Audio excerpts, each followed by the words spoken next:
Coucou les amis, je reviens vers vous pour la guidance de la nouvelle lune du 3 septembre prochain. J'espère que vous allez bien. Je vous remercie comme d'habitude pour vos likes, vos commentaires, vos partages, vos abonnements sur cette chaîne. Comme j'ai coutume à vous le dire, c'est moi qui l'alimente, mais c'est vous qui la faites vivre et qui permettez qu'elle se développe. Donc un grand merci à tous. J'espère que vous allez bien, que vous n'avez pas trop été brassés par les énergies estivales, qui ont été assez fluctuantes et assez difficiles. Cette nouvelle, je vais commencer comme d'habitude par un point astro, numérologie, et puis ensuite je demanderai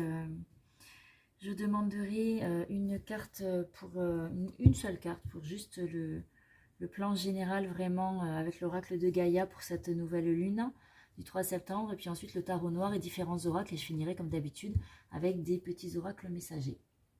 Donc, cette nouvelle lune sera effective le 3 septembre. Alors, juste, j'ai oublié de vous dire que c'est une guidance générale. Donc, évidemment, comme d'habitude, ne prenez que ce qui résonne en vous, que ce qui vous parle. C'est général, donc ça ne peut pas parler à tout le monde. Si c'est le cas, si ça résonne, c'est ok. Sinon, tant pis, ce sera peut-être la prochaine fois. Mais voilà, et de la même manière, tout ce que je vais vous dire ne va peut-être pas résonner non plus. Il y aura peut-être que certaines choses. Donc voilà.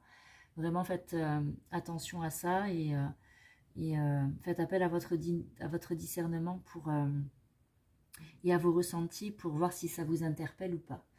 Donc, je vous disais, cette nouvelle lune du 3 septembre sera effective donc le 3 septembre à 1h57 temps universel, donc méridien de Greenwich, 3h57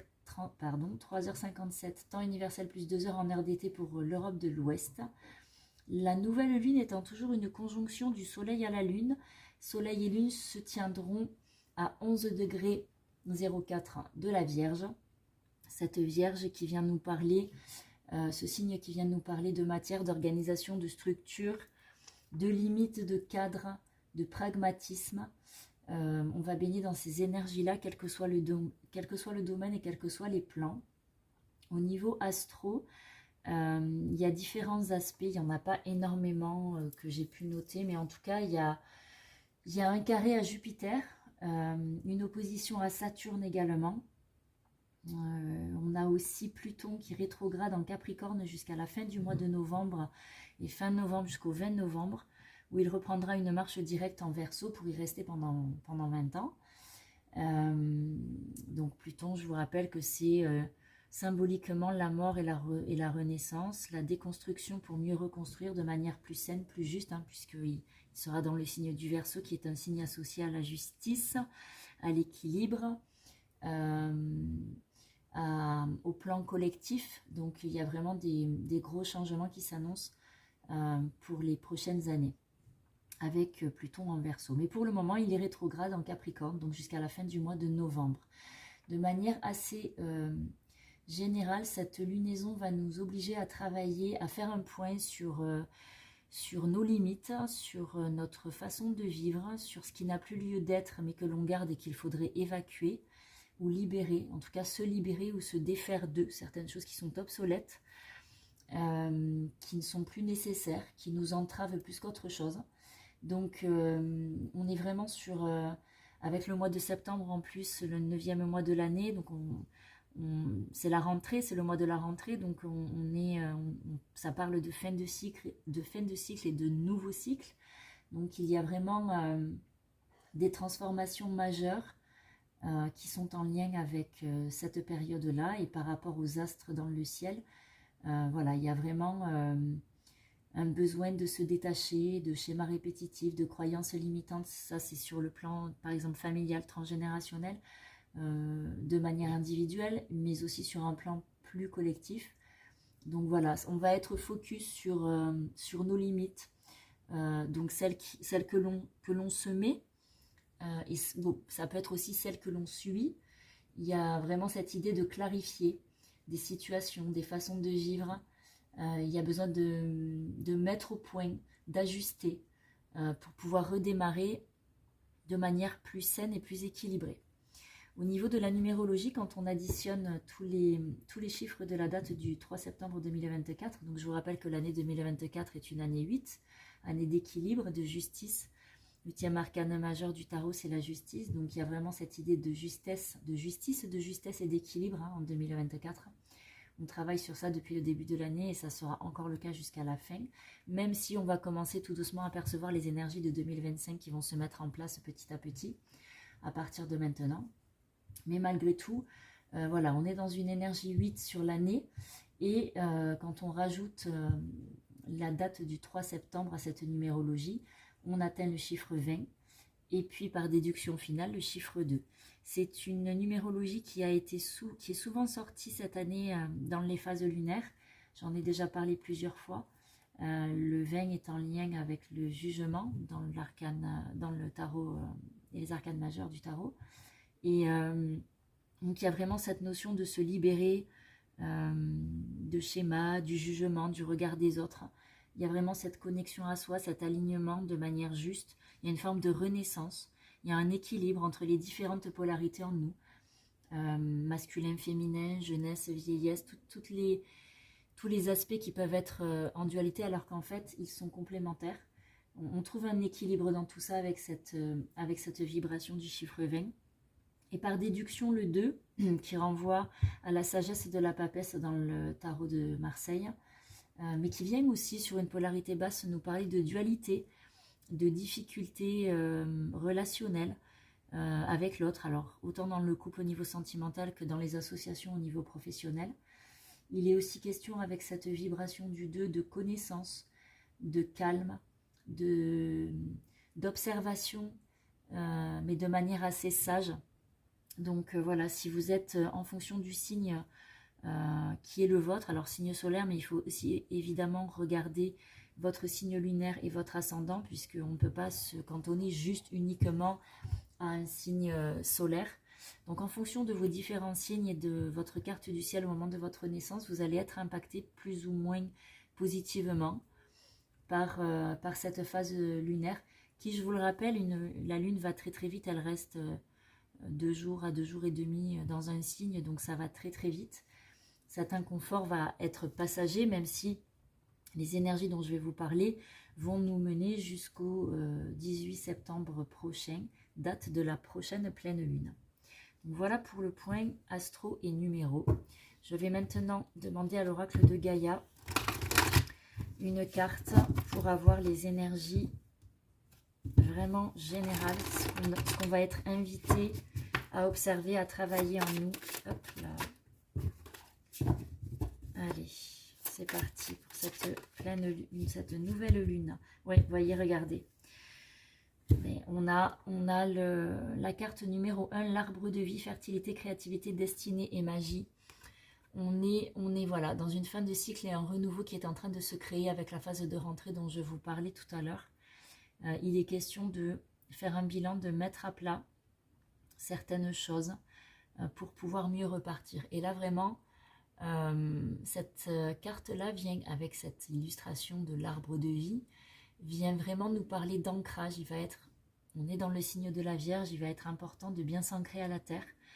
Il y a vraiment, c'est un signe de terre la Vierge, donc il y a vraiment cet aspect matérialité, plan physique qui va être extrêmement important. Et ici, il y a vraiment cette notion d'ancrage qui est vraiment nécessaire pour pouvoir trouver un équilibre total sur tous les plans. Plus on est stable, plus l'ancrage est stable, plus ça sera simple.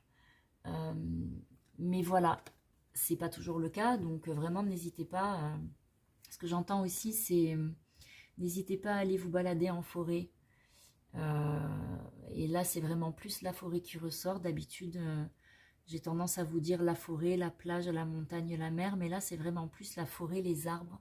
Il y a une énergie très, très végétale. Et vraiment, je pense que c'est en lien avec la nécessité d'ancrage et l'enracinement que les arbres ont et qui leur permet d'être vraiment bien, bien stables, quels que soient les effets extérieurs, s'il y a une tempête ou autre. Voilà, un arbre, même s'il y a du vent, l'arbre reste stable, il ne se déracine pas. Donc il y a vraiment cette notion d'ancrage et de stabilité qui vont être vraiment très importantes pour cette phase lunaire et de manière plus globale pour ce mois de septembre. Allez, c'est parti. Eh oui, il y a besoin de se réaliser. On y va, mais on a encore besoin. Vous voyez, regardez, il y a la justice, donc il y a cette nécessité d'équilibre. Avec la justice et le pendu, ici, on a l'équilibre qui se présente sous différents plans. Ici, c'est vraiment l'observation, la justice qui va trancher dans un esprit d'équilibre, de justesse. Avec le pendu, il y a cette nécessité d'observer sous un autre angle de vue, même si vous êtes dans une situation inconfortable. Observez votre situation, quel que soit le domaine, sous un autre angle de vue, avec un autre point de vue. Ça vous permettra de voir les choses différemment, peut-être d'observer ce que vous n'aviez pas vu jusque-là, et de pouvoir comprendre ce qu'il est nécessaire que vous compreniez ou entendiez, ce que vous n'aviez pas vu jusque-là, mais que là, il est possible de voir. Et du coup, être dans cette observation, même si elle est inconfortable. Alors le pendu, ici, on a les deux troncs de chaque côté qui symbolisent la lignée maternelle et la lignée paternelle. Donc il y a vraiment cette notion, tout à l'heure je vous parlais de travail au niveau familial ou transgénérationnel. On est vraiment sur ça hein, pour la majorité d'entre nous. Encore du travail transgé, encore un besoin de se libérer au niveau de l'héritage familial. Alors évidemment, ce ne sont pas que les parents, hein, c'est les grands-parents et puis les arrière-grands-parents et tous ceux qui sont au-dessus de nous dans l'arbre. Et donc, pour aller vers cette réalisation, vers ce rayonnement, on est dans ce cheminement-là depuis plusieurs mois. Mais là, voilà, certains d'entre nous vont déjà arriver à ça. Pour d'autres, ils auront encore besoin de temps pour s'aligner, vous voyez, avec la force. Pour s'aligner, aligner pensée, parole et acte. Puisque si on pense d'une manière, que l'on parle différemment et que l'on agit encore différemment, forcément, on n'est pas dans l'alignement total. On n'est pas droit, on n'est pas centré. Et ça n'aide pas au quotidien. Vous voyez, voilà, même si c'est inconfortable ici avec la Maison Dieu, il y a une réelle connexion au grand tout, au plan supérieur. Il y en a peut-être certains d'entre vous qui commencent à prendre conscience de leur perception extrasensorielle, spirituelle, ou appelez ça comme vous voulez. Mais en tout cas, il y a vraiment cet équilibre qui se fait entre terre et ciel, hein, c'est ce que j'entends ici. En chacun de nous. Donc, ceux qui ne sont pas prêts, bah forcément, ça va être brutal, inconfortable, difficile. Ça pourra amener à vraiment, peut-être, des problématiques pathologiques sur le plan physique ou psychologique. Burn-out, par exemple, sur le plan psychologique. Sur le plan physique, une manifestation pathologique, déclaration d'une maladie. Je vous rappelle qu'en langage des oiseaux, la maladie, c'est le mal-a-dit. Donc, nos corps physiques nous parlent. Donc, vraiment, il est important de les écouter. Il y a vraiment ce besoin de lâcher. Vraiment, là, on n'a plus le temps, en fait, hein, pour réfléchir à est-ce que j'y vais pas, j'y vais pas. Là, il faut y aller. Et tout nous pousse dans ce sens. Alors, est-ce qu'il y a autre chose, s'il vous plaît? Olé. Eh oui, pour aller vers la liberté. Hein. Et voyez, regardez, avec ici la roue de fortune, il y a vraiment une fin de cycle. On sort des schémas répétitifs si on y reste bloqué. Alors là, c'est intéressant parce qu'on a les deux polarités qui s'expriment avec ces deux arcanes. Vraiment, c'est ce que je perçois. Il y a soit une polarité haute qui nous permet de sortir de ces cycles. C'est-à-dire que dans cette roue-là, elle ne tourne plus à la verticale. Si on arrive à dépasser nos blocages et à se libérer totalement, elle va basculer à l'horizontale, elle va continuer à tourner, mais du coup, il va y avoir une élévation qui va se faire. Et du coup, ça devient un arcane d'alchimie, de transmutation. Au-delà de la transformation, c'est vraiment la transmutation, la résilience, ici avec cet arcane de la roue de fortune. Donc vraiment, sur la polarité os, on est ici associé au mat à une libération totale.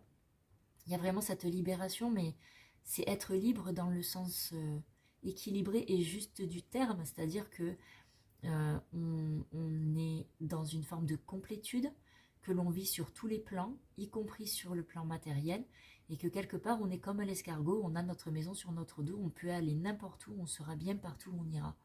Donc il y a vraiment cette idée d'équilibre parfait, de libération totale pour la polarité haute ici.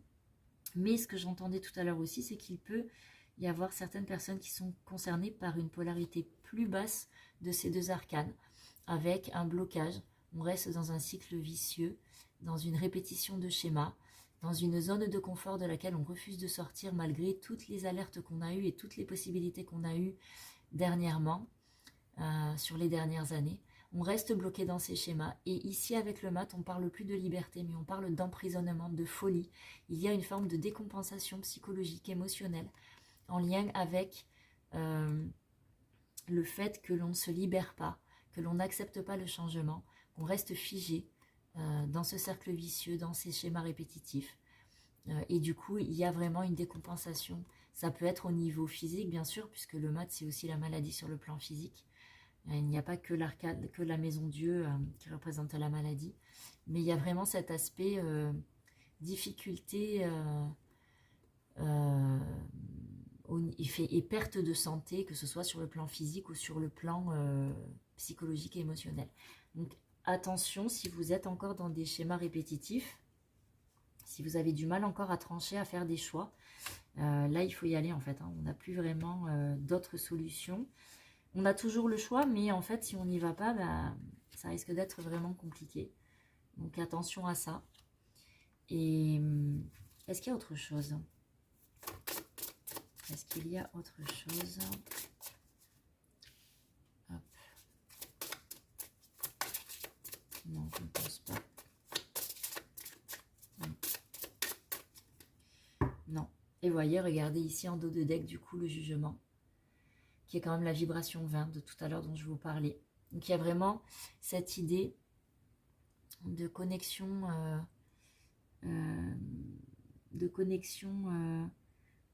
au plan supérieur, parce que c'est l'arcane de la clairaudience, donc on peut entendre, être guidé par clairaudience, mais pas que. Et puis il y a vraiment cet équilibre, un être nouveau qui naît, alors pas un être nouveau, mais plutôt en tout cas cette idée de renaître à soi, dans un équilibre parfait entre nos différentes polarités qui ne sont pas forcément opposées, même si elles le sont, en tout cas elles sont complémentaires. Donc il y a vraiment cet aspect positif en lien avec nos dualités, tout ce qu'on peut avoir de contradictoire en soi, mais qui au final se révèle être un atout quand on arrive à équilibrer tout ça. Donc voilà pour le tarot. Je vais demander maintenant à l'oracle de la triade sur un plan plus spirituel au niveau de l'âme. Allez, s'il vous plaît. Ok, c'est parti. Et oui, vous voyez, cette notion de sacrifice, de malheur, ça fait partie,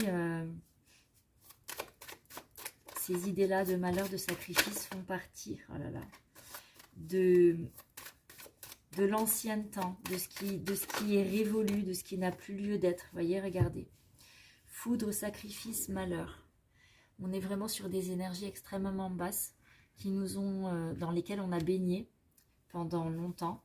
Et là, on a, même s'il y a encore des doutes, hein, pour certains, on peut encore être dans le doute, mais malgré tout, par une introspection, de la méditation, une réflexion, une introspection, c'est vraiment ce que j'entends. Il y a quelque chose de l'ordre de l'observation, ce que je vous disais tout à l'heure, observation sage avec la papesse et l'énergie du chiffre 2. Il y a vraiment cette notion d'introspection, de méditation, de calme, de repos mental pour arriver à une équité, à un équilibre parfait. C'est nécessaire, vous voyez, avec ici le yin et le yang représentés, c'est vraiment l'équilibre des polarités de manière très très juste. Pour voir est-ce qu'il y a autre chose. Il est vraiment nécessaire de sortir de ces énergies basses, hein, regardez, pour aller vers l'éternité, hein, pour aller vers l'équilibre. Le symbole de l'éternité, c'est aussi la fluidité poussée à son paroxysme. Donc, et c'est l'énergie du 8, voyez, l'énergie du 8, de l'équilibre, mais dans le sens de l'infini, dans le sens du... Waouh, regardez, bon, ça je le savais, il va y avoir quelque chose à dire sur le plan sentimental, donc j'ai déjà préparé un oracle. Peut-être au niveau des liens d'âme aussi, hein, avec l'éternité, étant donné que les deux cartes sont sorties en même temps. Donc de toute façon, je ferai une vidéo, dans quelques temps sur les liens d'âme comme d'habitude, comme je le fais depuis quelque temps. Il y a une question de temporalité encore. Alors ce que j'entends, c'est que certains ont encore besoin de temps. Et pour d'autres, voilà, la mort et la renaissance sont là. Donc même si la notion de temporalité est encore présente pour certains, mais on est vraiment dans cette fin de cycle et ce début de nouveau cycle ici. Hein. Donc il n'y a pas de... Laissez vos doutes de côté, apaisez votre mental. Il y a une reconnexion à soi, hein, vraiment. C'est assez palpable. Et voyez, regardez ici avec les racines, hein, il y a vraiment besoin d'ancrage. Hein. Donc, il va être extrêmement important d'aller s'enraciner. Besoin de mettre aussi du pardon sur certaines situations. On est dans une phase de libération. Le pardon est souvent nécessaire pour arriver à se libérer totalement et être apaisé totalement. Donc, on est vraiment dans ce cheminement-là. C'est vers ça que l'on tend. Si on ne souhaite pas y aller, oh, regardez, c'est vers ça que l'on tend, la lumière, hein, clairement. C'est l'objectif, hein, c'est le delta. Donc, c'est l'élévation, c'est... Est-ce qu'il y a autre chose? Ouais, regardez la fusion. Waouh, c'est quand même assez fort là. On est sur quelque chose d'assez puissant et intense hein, au niveau de l'âme. Je pense qu'il n'y a rien d'autre. Est-ce qu'il y a autre chose encore? Oui. Et ouais, c'est ça. Sur le plan de l'âme, c'est bien ce que je vous disais. Ici. Ok. Alors, je vais partir sur un plan plus matériel pour voir ce qu'on va nous dire. Et puis ensuite, je demanderai au niveau sentimental. Olé. On vient nous parler de confiance. Vous voyez, pour venir contrebalancer les doutes de tout à l'heure, il est nécessaire de se relier. En se reliant, en s'ancrant à la terre, à la source, on pourra vraiment aller puiser ce qui nous manque. Donc si la confiance nous manque, elle nous sera donnée. Ok, vous voyez, regardez, on nous dit vraiment de méditer. Hein. Il y a vraiment cette idée de poser le mental. Même si on est dans la saison de la Vierge et qu'elle est beaucoup quand même, elle est très terre à terre, mais elle est aussi dans des énergies de réflexion, de stratégie, d'organisation. Donc là, on est vraiment sur quelque chose de très structuré, de très mental. Et pourtant, on nous dit qu'il est important de se poser. Vous voyez, cette phase lunaire, elle va nous amener à ça. Donc, elle va nous amener à ça. Et on y est hein, déjà. Ouais, il y a encore la question du temps ici. Puis vraiment avec le printemps, regardez, je ne l'avais pas vu, mais il y a le printemps. Donc il y a vraiment la carte du renouveau, elle est là en fait. Hein. Et ce temps qui est toujours... ce que j'entends, c'est n'oubliez pas que le temps n'est pas un ennemi. Tout est juste et parfait. Donc si pour certains c'est laborieux, ça prend du temps, c'est difficile, n'empêche qu'au bout, on est sur quelque chose en lien avec la notion de bonheur.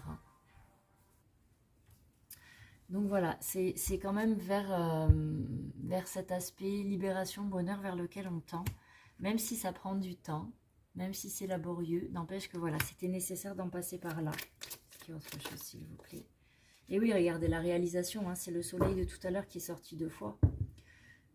C'est ça, hein, on est vraiment sur cette nécessité de se réaliser. Alors, je vais demander à l'oracle d'Aphrodite. Donc tout à l'heure, je vous ai dit qu'il y avait quelque chose en lien avec le sentimental ici. Il y aura de toute façon une guidance sur les liens d'âme, mais à mon sens, il doit y avoir un petit message. Alors s'il vous plaît, quel est le message pour le plan sentimental pour cette nouvelle lune du 3 septembre, s'il vous plaît? Ça fait un peu beaucoup.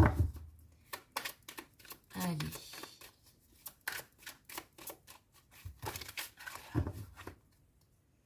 Alors là, ça fait un peu trop d'un seul coup.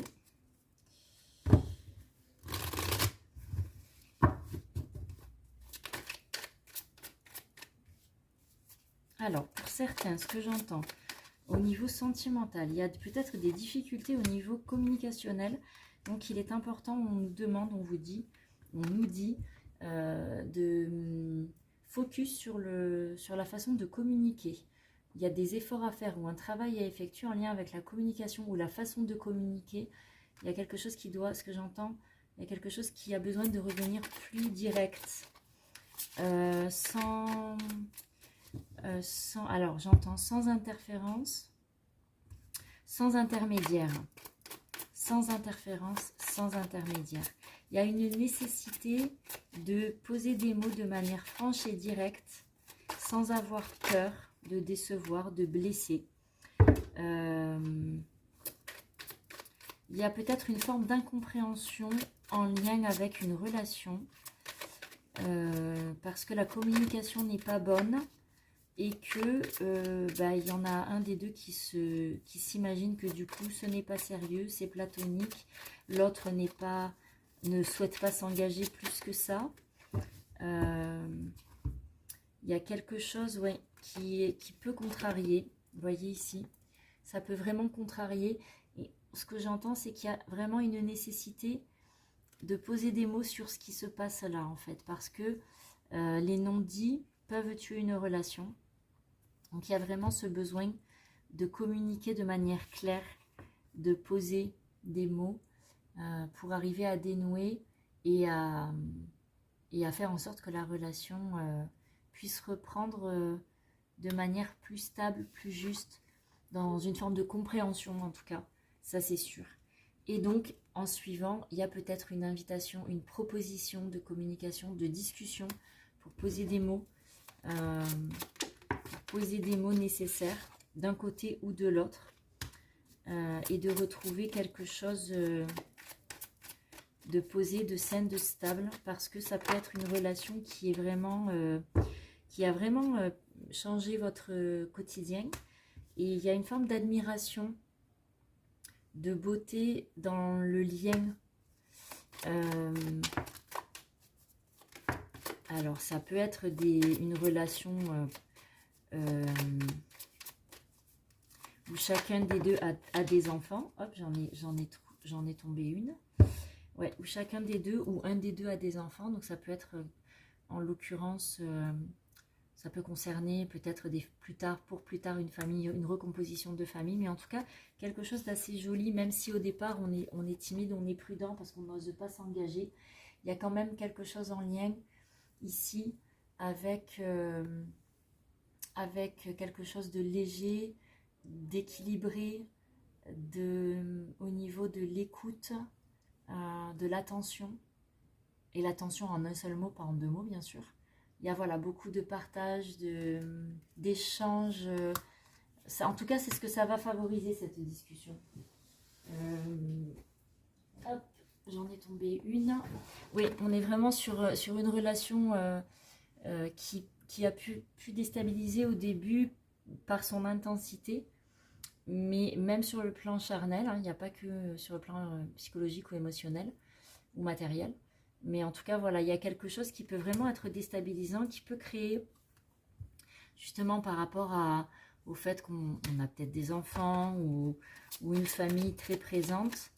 Ce que j'entends, c'est que voilà, ça peut être un vrai changement, mais que malgré tout, il est important de poser des mots parce que au début, on apprend à se connaître, ça peut être un peu compliqué. On peut avoir peur d'être rejeté. Donc, il y a vraiment ce besoin de poser des mots nécessaires. Est-ce qu'il y a autre chose, s'il vous plaît? Ok, ouais, bon. Ouais, regardez, voyez, on peut avoir des doutes sur la franchise de l'autre, sur ses intentions. Et c'est pour ça qu'il est très, très important d'avoir une discussion et un échange par rapport à ça. Sans avoir peur. Et puis de toute façon, au pire, même si ça ne fonctionne pas, si l'autre n'est pas réceptif à ce qui est dit, eh bien au moins ça évite de s'installer un peu plus profondément dans une relation qui finalement ne sera pas pérenne. Bon, enfin, en même temps, regardez en dos de deck, j'ai les âmes sœurs et la destinée, donc il n'y a a priori pas de raison pour que ça ne fonctionne pas. Je vous rappelle que c'est une guidance générale, donc forcément, ça ne pourra pas concerner tout le monde.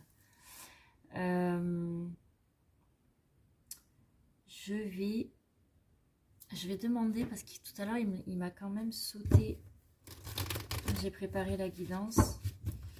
Donc, je vais demander à l'oracle des miroirs, s'il vous plaît. Allez, pour cette nouvelle lune du 3 septembre. Alors oui, comme toutes les phases de nouvelle lune, il y a beaucoup d'introspection. Il peut y avoir des projections également. Ouais, entre guillemets, des projections, attaques, vous appelez ça comme vous voulez. Alors des projections de soi ou des autres. Vous voyez, il y a le bouclier ici, donc il y a une idée de se protéger. Oui, de faire attention à ne pas être impacté. Attention, oui. Certains peuvent être exposés, c'est ce que j'entends.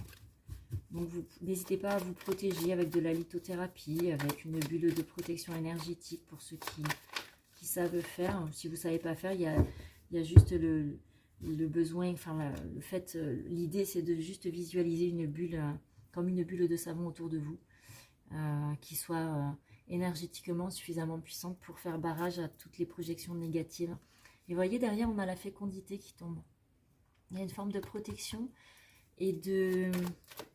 Parce que vous voyez, regardez ce que j'entends là, avec cette carte, et ce que je vois, c'est que l'enfant est au creux du ventre de sa mère dans une bulle. Et quelque part, il peut être atteint, il peut percevoir certaines choses, mais il a l'air d'être assez protégé. Et là, c'est ce que j'entends par rapport à ce que je venais de vous dire. Ces projections, ces attaques, entre guillemets, qui ne sont pas forcément conscientes, et pour lesquelles on se met en protection. Il y a quelque chose d'assez yang dans cette énergie d'attaque, forcément, c'est Mars. Et en même temps, de l'autre côté, ça peut créer une forme d'instabilité, mais de l'autre côté, on a aussi l'énergie féminine qui va venir en protection. Donc, du coup, il y a ici aussi, du coup, une forme de dualité. En même temps, la nouvelle lune, c'est une conjonction de la lune et du soleil. Donc, d'un côté, la lumière, du même côté, la lumière, et de l'autre, l'ombre. Donc, il y a vraiment cette dualité qui est là et qui s'installe. Je vous rappelle que le soleil représente notre conscience et que la lune représente notre inconscient. Donc, il y a vraiment cette idée de prendre conscience de ces deux polarités qui existent à l'extérieur, mais aussi à l'intérieur. Mais de toute façon, quoi qu'il arrive, c'est nécessaire à notre évolution. Si on a des attaques, entre guillemets, des projections extérieures, on peut se protéger plus ou moins bien, mais de toute façon, cela reste bénéfique pour notre cheminement et notre évolution. Vous voyez, regardez, derrière, ça crée l'ouverture et la destinée. Et la victoire en dos de deck. Donc, il n'y a pas grand-chose à craindre. Juste à passer cette phase lunaire en étant le plus possible ancré et centré pour pouvoir être le moins impacté négativement. Je vais demander aux petits oracles messagers maintenant. Allez, aux archanges, s'il vous plaît. Il y en a trop pour cette nouvelle lune. Hop là. Alors, on a l'archange Métatron. Par sa lumière blanc-doré, t'apporte organisation, rigueur et discipline, sagesse et lucidité pour te permettre de reconnaître tes potentialités et devenir un Dieu créateur sur Terre. On est bien dans les énergies de la Vierge avec ça. C'est exactement ça. Hop là.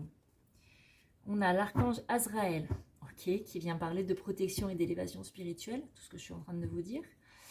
Donc l'archange Azraël t'entoure dans un cocon blanc doré afin de te protéger, de te guider dans les situations qui te demandent de courage et d'adaptation, permettant ainsi à ton âme d'évoluer spirituellement pour ton plus grand bien. Ok, ça c'est dit. Alors, oui, il y a autre chose encore. L'archange Raguel vient nous parler de collaboration et d'harmonie, de médiation des disputes. Lorsque tu œuvres en groupe sur un projet, fais appel à l'archange Raguel pour obtenir collaboration et harmonie entre tous les participants. Il t'aidera également à dissiper tout malentendu, dispute et rancune au sein de ta famille ou de tes proches. Tout à l'heure, je vous parlais d'une discussion nécessaire. Donc, faites appel à l'archange Raguel, pourquoi pas? Pourquoi pas? Je vais demander au petit oracle des couleurs. J'aime beaucoup celui-là. Olé. Alors, on a la couleur rubis. J'engage toute mon énergie dans ce qui me fait vibrer plutôt que de lutter contre ce que je ne veux pas. Vous voyez, il y a cette notion de sortir de sa zone de confort et d'accepter le changement dont je vous parlais tout à l'heure. Et on a la couleur bleuée. Je me réserve du temps pour me poser et me centrer afin de cultiver la sérénité. Ça aussi. Je vous parlais d'ancrage et de méditation tout à l'heure. Et alors, ce qui est très intéressant, c'est qu'on est dans une énergie d'ancrage avec le rubis et qu'on est dans une énergie de connexion au plan supérieur avec le bleuet. Donc, c'est vraiment très intéressant cet aspect-là. Et on a ici la couleur rose bonbon. Je me libère en me pardonnant et en pardonnant à ceux qui m'ont blessé. Le pardon est sorti aussi tout à l'heure. On est sur une couleur chakra du cœur ici. Hein, donc, je vais demander aussi... Oh, j'adore. Alors, je vais demander au petit oracle des contes merveilleux. Et regardez, la première carte que je vois, c'est Merlin l'Enchanteur, qui vient quand même nous parler d'introspection, de forêt, d'arbres. Il est très en lien avec la nature. Hein, il va beaucoup dans la forêt, Merlin. Donc, il y a vraiment quelque chose en lien avec ça. Hein, l'énergie de Merlin. En plus, c'est le 9e arcane du tarot. 9e arcane majeur. Et nous allons arriver en septembre. Cette phase lunaire va concerner le mois de septembre. Donc il y a vraiment quelque chose d'intéressant. Alors, j'ai Blanche-Neige qui vient nous dire: tu éprouves un grand besoin de retrouver ta nature originelle. Tu te sens perdu et tu désires revenir à la pureté des sentiments. Quelque chose ici de l'ordre de l'épuration pour devenir qui l'on est par essence. Là, c'est ce que j'entends. On a également les 3 petits cochons.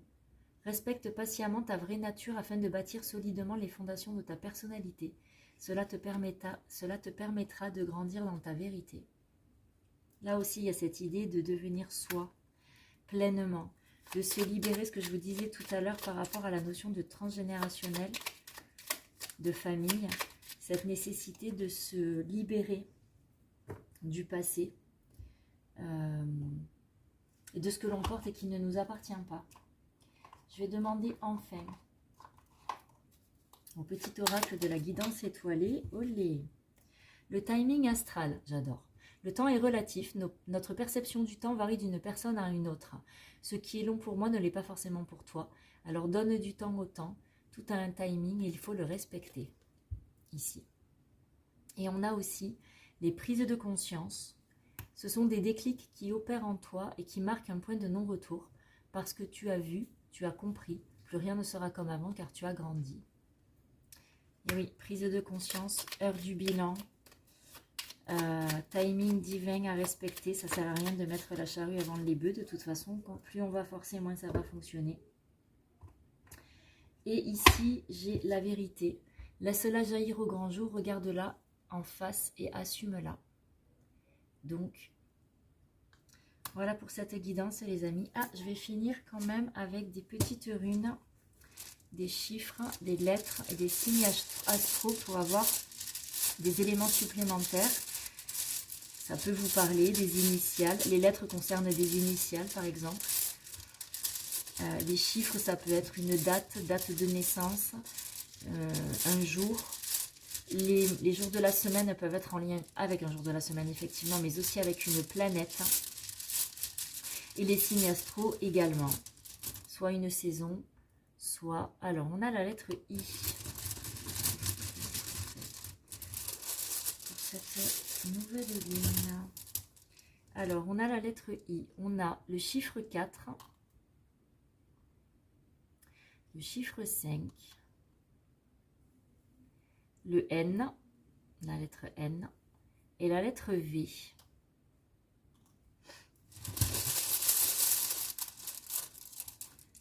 On a le 14, le 17, le signe du lion, dont nous venons tout juste de sortir.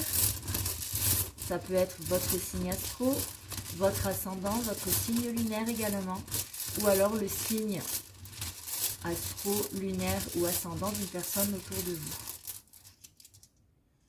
La lettre P,